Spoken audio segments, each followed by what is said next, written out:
Oh, the goal! At 39, it had to be.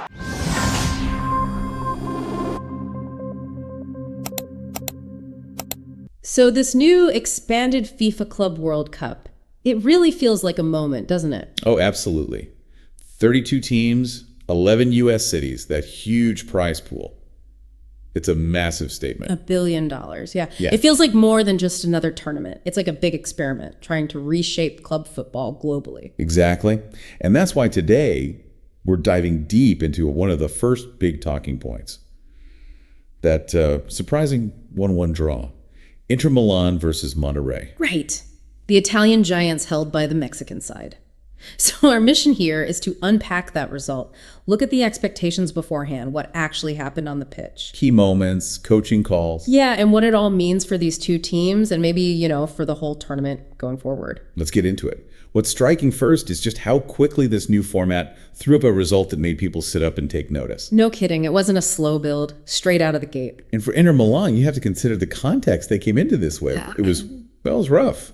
Yeah, really rough. They landed in the U.S. just 17 days after that absolute hammering by PSG in the Champions League final. 5-0. Ouch. That wasn't just losing a final.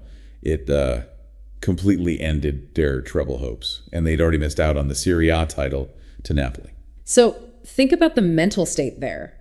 How much of a weight was that defeat? Coming into a brand new high-pressure tournament with a new coach. It must have been immense. And yeah, the new coach factor, Cristian Chivu, former Inter player, stepping in after Inzaghi left for Al Hilal.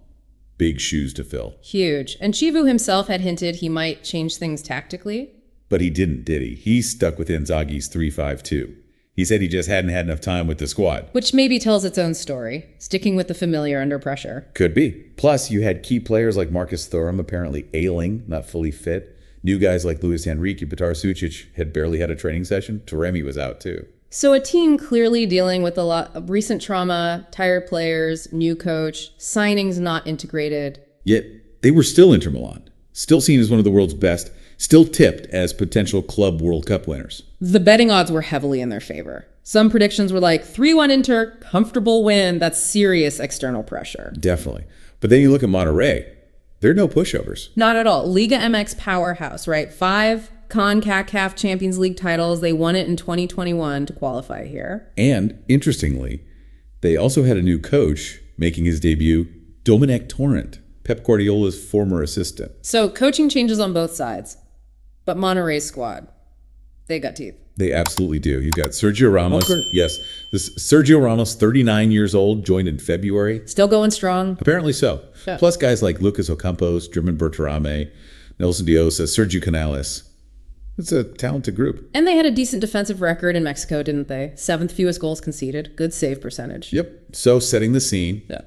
The Rose Bowl, Pasadena, iconic venue, June 17th. Though the attendance was a bit under half full, around 40,000 and a 90,000 seater. Yeah, just over 40,000. Still, a big stage for a match that, certainly delivered some drama. Oh, it did. Right from the first half. Monterrey scoring first, 25 minutes in, and guess who? Had to be him, didn't it? Sergio Ramos. 39 years old. They said he lost his marker and outjumped 2 Inter defenders.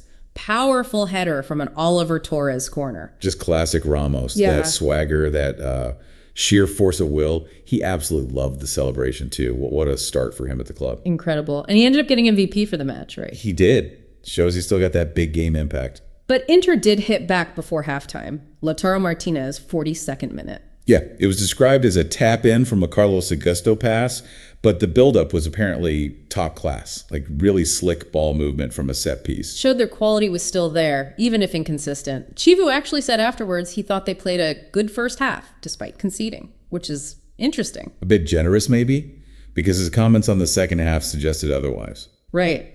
He said Inter were too slow at the ball, lacked that killer instinct, lacked possession and vertical passing, even admitted they risked on transitions. That's when he started tweaking things. He confirmed he shifted formation at some point from the 3-5-2 to a 3-4-2-1. Tried to find a solution. They brought on some of those new guys. Yep. Luis Enrique came on around the 58th minute. Chivu noted he can do more, but is not yet fit. Understandable. And Peter Sucic came on about 10 minutes later, the guy who'd barely trained. Marcus Thuram also came on for Esposito around the same time as Henrique. So trying to inject something, anything, and the end of the game sounded frantic. Very much so. Sergio Canales hit the post for Monterrey from distance like 30 yards out. Wow. Lautaro had a goal disallowed for offside for Inter. And then, deep in stoppage time, Nelson Diosa had a huge chance for Monterrey, put it in the side netting. Could have won it right there.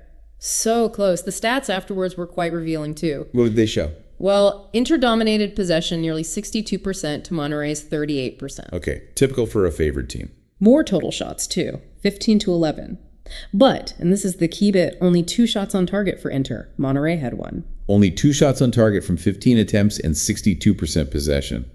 That tells a story, doesn't it? It really does. Plus, Inter committed more fouls, 10 to 6, and had 9 offsides. 9. Monterrey had 0. 9 offsides, wow. That combined with the low shots on target really points towards maybe a lack of cohesion, poor timing of runs, struggling against that Monterrey defense. Yeah, suggests they weren't just tired, but maybe tactically a bit disjointed, struggling to break down that low block Chivu mentioned. Makes sense. So after all that, how did Chivu frame the 1-1 draw? He was very diplomatic, said it was not embarrassing. He stressed, we never underestimate our opponents. We always play with the utmost respect. Standard coach speak, perhaps? A little, but he was also pretty honest about the team's condition. Admitted they were not in shape, struggling physically right now. Talked about little energy left from the long season. Fair enough. He acknowledged it wasn't easy against Monterrey's setup. Exactly. And on the new players, he basically said it was too early, saw some good things, but needed more time, more training, managing expectations, you think. Sounds like it.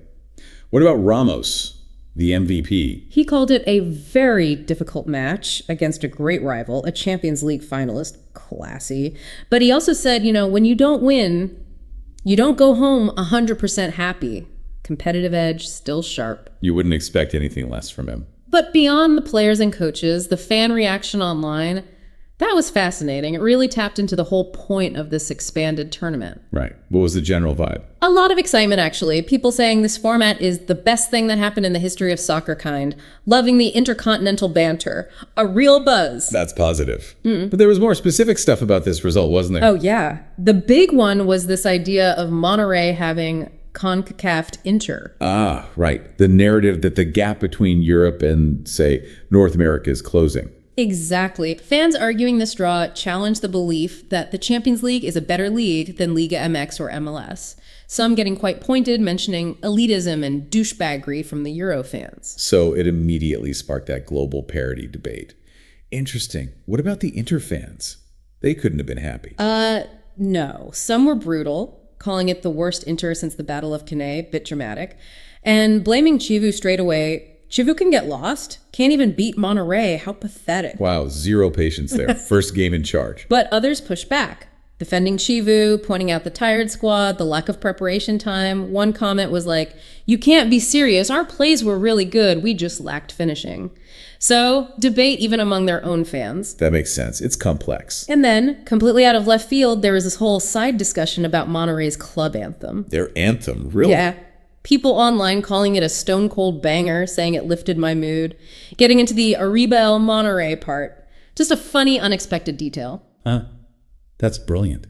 It shows how these tournaments become about more than just the football, doesn't it? The whole cultural exchange, the little discoveries. Totally. It adds another layer. So, looking at the group now, Group E, this draw leaves things interesting. How does it stand? River Plate beat Urawa Red Diamonds 3-1, so they're top with 3 points.